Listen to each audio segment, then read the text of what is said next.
Welcome, KSLU law students, to this absolutely crucial explainer. Settle down, pens out, and pay absolute attention, right? Today's lecture is not a casual discussion. I'm going to dictate the exact structure, the precise constitutional terminology, and the mandatory case laws you literally need to score maximum marks on this highly predictable, high-weightage constitutional law essay question. If a question appears on collective responsibility and the position of the PM or CM, your answer script must look exactly like the structure I'm about to present, okay? Take your pens and be ready to draw the upcoming synopsis block on the very first page of your answer booklet before you write a single other thing. 1. Parliamentary system introduction. 2. Concept of collective responsibility. 3. Position of PM and CM. 4. Landmark case, Shamsher Singh. 5. Landmark case, UNR Rao. And 6. Conclusion and exam strategy. Listen to me. Do not skip this framework. KSLU evaluators look for it the second they open your paper to see that you know the law, you know the structure, and you are going to deliver a highly methodical answer. 1. Parliamentary system introduction. As you begin the body of your answer, make this your first major side heading and underline it clearly. We need a formal academic tone right from the start. Write this verbatim. The Constitution of India establishes a parliamentary system. The Council of Ministers is collectively responsible to the legislature, and the PM/CM is the real executive. Let me deliberately dissect why you must use this specific phrasing. See, you're answering a dual concept question.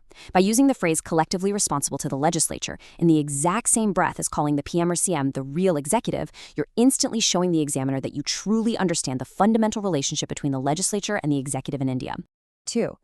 Concept of collective responsibility.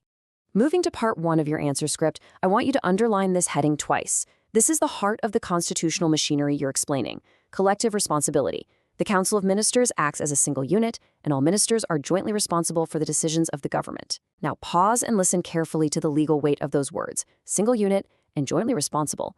In constitutional law, we say they swim and sink together. A minister cannot just disagree with a cabinet decision in public. If a minister disagrees, their only constitutional option is to resign. This is the exact phrasing the evaluator is actively searching for. Next, constitutional provisions. Article 75, Clause 3, Council of Ministers responsible to Lok Sabha, and Article 164, Clause 2, Council of Ministers responsible to State Legislative Assembly. I am giving you an explicit command right now. When you write these articles in your exam, draw a prominent box around Article 75, Clause 3 and Article 164, Clause 2 with your pen. Why? Because KSLU evaluators will actively scan the paper for these exact numbers. If they see the box, they award the marks and read further with a very positive mindset. Let's look at the features of collective responsibility. Unity of cabinet, meaning all must support decisions. Common policy, meaning one voice. Resignation rule, meaning if confidence is lost, the entire ministry resigns. And secrecy, meaning confidential discussions. Now, you must place heavy academic emphasis on the resignation rule. In your explanation, practically speaking, in the legislature, if a no-confidence motion is passed against the government, or even if a money bill is defeated, it's not just the prime minister who falls. The entire council of ministers must tender their resignations immediately.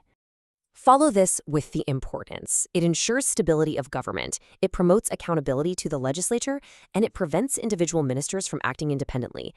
Briefly elaborate on your paper how these 3 points prevent constitutional anarchy. Think about it. Without collective responsibility, individual ministers could enact completely conflicting policies, leading to total chaos. By ensuring everyone is bound together, the system remains stable and fundamentally accountable to the representatives of the people. This right here secures the theoretical foundation of your exam answer. 3. Position of PM and CM. Right, instruct yourselves to start a fresh page, or at the very least leave a clear, significant paragraph break for part 2 of the essay question. Structure is everything, remember? Prime Minister, head of the union government and the real executive authority, versus Chief Minister, head of the state government.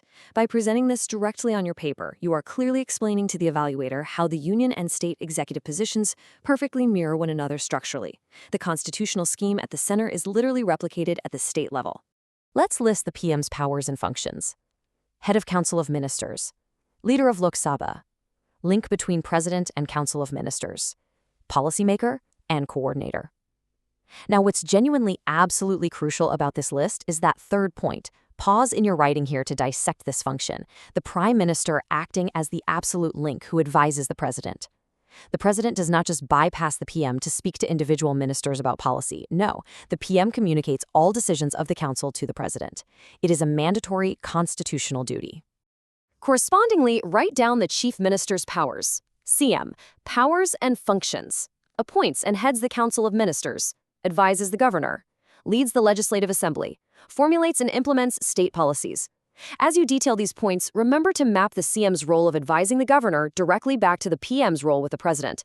This kind of parallel mapping demonstrates a highly mature legal understanding to your evaluator. Conclude the structural layout of the executives with these points. Importance of PM and CM, central figure in administration, ensures effective governance, maintains discipline and coordination in the cabinet. They are literally the linchpins of the cabinet architecture. Now that we've laid down the structure, take a breath and prepare yourselves for the most critical, high-scoring section of the exam, the case laws. 4. Landmark case Shamsher Singh. I demand your absolute focus here. I'm explicitly stating that if you submit a 16-mark answer without citing this exact case law, you will automatically lose a significant chunk of your marks. It is simply not optional. Shamsher Singh v. State of Punjab. 1. Relevance. Collective responsibility and real executive. 2. Verdict. President and governor are nominal heads. Real power is exercised by the Council of Ministers. 3. Exam application. Must act on aid and advice of the council. Okay, let's do a deep case law breakdown. The brief facts. Shamsher Singh was a subordinate judicial officer whose services were terminated. The order of termination was passed by the ministers but issued in the name of the governor.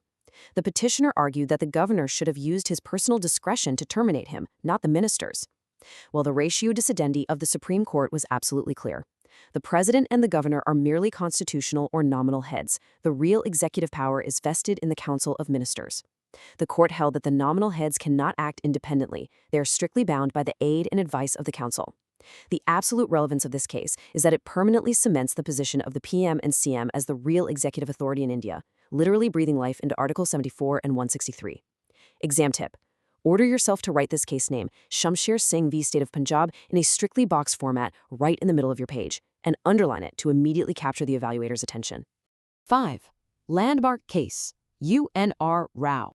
Now remind yourselves that while one case law is good, 2 landmark cases show exceptional preparation and mastery to the KSLU evaluator. UNR Rao v. Indira Gandhi. 1. Relevance, continuity and responsibility of council. 2. Verdict. Council does not automatically dissolved even after Lok Sabha dissolution. 3. Exam application.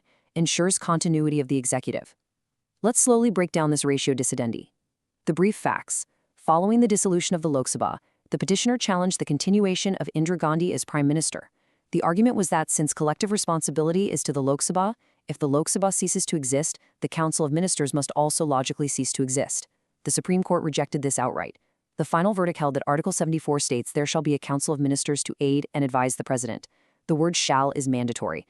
Therefore, the constitutional machinery cannot survive a vacuum in the executive. The Council of Ministers continues to operate even after the dissolution of the lower house until a new government is formed. The relevance here is monumental. It proves that the executive machinery must have continuity. Write this case law clearly, underline it, and explain exactly why a vacuum simply cannot exist in the Indian Constitution. 6. Conclusion and exam strategy. Finally, direct yourselves to craft your concluding paragraph. I emphasize this. Do not let your essay just trail off.